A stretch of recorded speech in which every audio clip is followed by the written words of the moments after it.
নমস্কার, আমি নীলাক্ষী। আমার আহারে আপনাদের সব্বাইকে স্বাগত। আজ নিয়ে এসেছি আমাদের বাঙালিদের ভীষণ প্রিয় সর্ষে ইলিশ। খুব সহজ একটা রেসিপি এটা।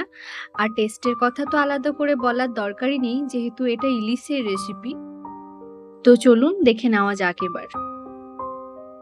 এখানে আমি 6 পিস ইলিশ নিয়েছি।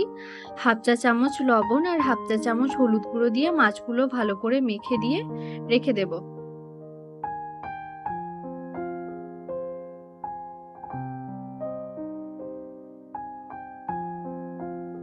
এবার সর্ষে বেটে নেব। তো তার জন্য 4 টেবিল চামচ হলুদ সর্ষে দিয়ে দিলাম আর সামান্য একটু লবণ দিয়ে দিলাম, যাতে তেতো না হয় সর্ষে বাটাটা। আর সাথে দুটো কাঁচা লঙ্কা, সামান্য একটু জল দিয়ে এবার এটা পেস্ট করে নেব। ঝালটা আপনারা আপনাদের স্বাদ অনুযায়ী দেবেন।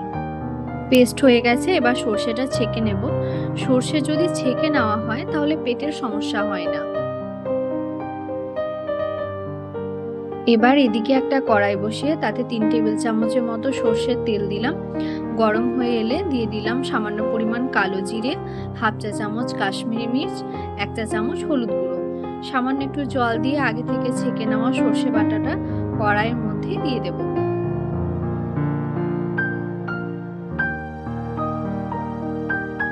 ছাঁকার সুবিধার্থে আমি একটু সর্ষে বাটাটা জল দিয়ে দিয়ে ছেঁকেছি। হাফ চা চামচ চিনি আর স্বাদ অনুযায়ী লবণ এর মধ্যে অ্যাড করে দিলাম। ঠিক যখন ফুটে আসবে তখন মাছগুলো দিয়ে দেব।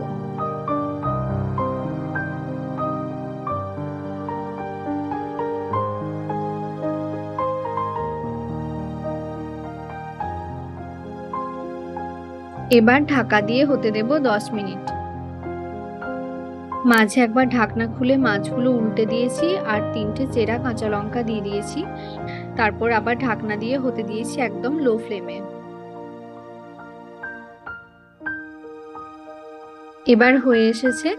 ইলিশ মাছ খুব নরম হয়, তো তার জন্য বেশিক্ষণ ফোটালে হবে না। এবার গ্যাস অফ করে 1.5 টেবিল চামচের মতো কাঁচা সর্ষের তেল ছড়িয়ে দিলেই রেডি সর্ষে ইলিশ।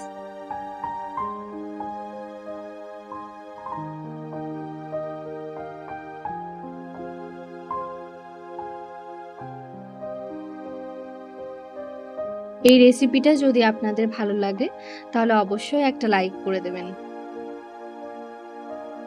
আর আমার চ্যানেলে যদি আপনি নতুন হন তাহলে সাবস্ক্রাইব করে দেবেন এবং পাশে থাকা বেল আইকনটি প্রেস করে দেবেন। ভালো থাকবেন।